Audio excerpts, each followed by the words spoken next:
അയ്യപ്പ സംഗമത്തിലെ ക്രമക്കേടിൽ പ്രതികരണവുമായി മുൻ Devaswom president PS Prashant സംഘടനാ ചെലവുമായി ബന്ധപ്പെട്ട് തെറ്റിദ്ധാരണ പരത്താൻ ശ്രമിക്കുന്നു. അയ്യപ്പ സംഗമത്തിനായി സംഘടന ഇതുവരെ ചെലവഴിച്ച 3 കോടി രൂപ പൂർണ്ണമായും സ്പോൺസർഷിപ്പിനായി ലഭിച്ചതാണെന്നും പ്രശാന്തിന്റെ Facebook post. Devaswom special commissioner ഹൈക്കോടതിയിൽ സമർപ്പിച്ച റിപ്പോർട്ടിൽ പൊരുത്തക്കേടുണ്ടെന്ന് ചൂണ്ടിക്കാട്ടിയാണ് പ്രശാന്ത് ഫേസ്ബുക്കിലൂടെ കുറിപ്പിട്ടത്. ആഗോള അയ്യപ്പ സംഘവുമായി ബന്ധപ്പെട്ട കണക്കുകളിൽ പൊരുത്തക്കേടുണ്ടെന്നാണ് മുൻ ദേവസ്വം ബോർഡ് പ്രസിഡന്റ് PS പ്രശാന്തിന്റെ വാദം. സംഗമത്തിന്റെ ചെലവുമായി ബന്ധപ്പെട്ട രേഖകളിൽ തെറ്റിദ്ധാരണ വരുത്തുന്നുവെന്നാണ് പ്രശാന്ത് അവകാശപ്പെടുന്നത്. അയ്യപ്പ സംഗമത്തിന് ആകെ ചിലവായത് 3 കോടി രൂപ മാത്രമാണ്. ഈ 3 കോടി രൂപ പൂർണ്ണമായും സ്പോൺസർഷിപ്പിലൂടെ ലഭിച്ചിട്ടുണ്ട്. കൂടാതെ 1 കോടി രൂപ കൂടി സ്പോൺസർഷിപ്പായി വന്നിട്ടുണ്ട്.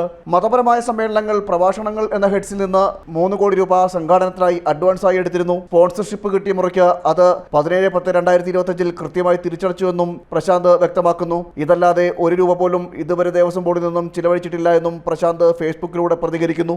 4.5 കോടിയും GSTയുമാണ് സംഗമത്തിനായി ആകെ ചിലവായ തുകയെന്ന് ദേവസ്വം കമ്മീഷണർ കോടതിയിൽ സമർപ്പിച്ച ഇടക്കാല റിപ്പോർട്ടിൽ പറയുന്നുണ്ട്. ഈ റിപ്പോർട്ട് എന്തടിസ്ഥാനത്തിലാണ് തയ്യാറാക്കിയതെന്ന് അന്വേഷിക്കണമെന്നും പ്രശാന്ത് വ്യക്തമാക്കി. അയ്യപ്പ സംഗമത്തിന്റെ ചിലവുകളുമായി ബന്ധപ്പെട്ട ഞെട്ടിപ്പിക്കുന്ന വിവരങ്ങൾ പുറത്തുവരുന്നതിനിടയിലാണ് മുൻ ദേവസ്വം ബോർഡ് പ്രസിഡന്റ് PS പ്രശാന്തിന്റെ ഫേസ്ബുക്ക് പോസ്റ്റ്. ജനം, തിരുവനന്തപുരം.